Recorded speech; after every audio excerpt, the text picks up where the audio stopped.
Welcome to Homework Lib.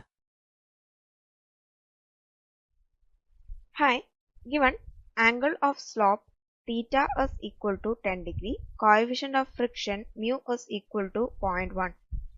Now, in the A part of the question, we have to calculate the acceleration of the block headed down the slope, and in the B part, we have to calculate the slope of the angle of the slope at which box will move at constant velocity.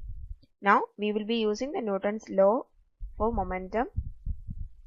Now, for the A part of the question, force along incline will be F is equal to mg sine 10 degree minus mu mg cos 10 degree. That is, A is equal to F by m. So, A is equal to g sine 10 degree minus ug cos 10 degree.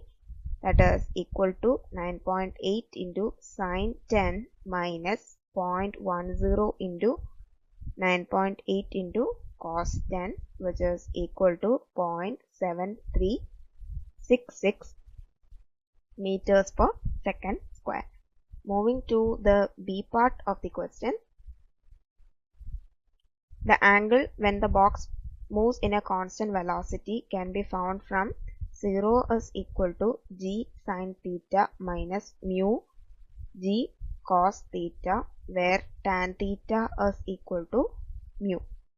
That is, theta is equal to tan inverse of 0.100, which is equal to 5.71 degree. I hope the solution is clear. Thank you.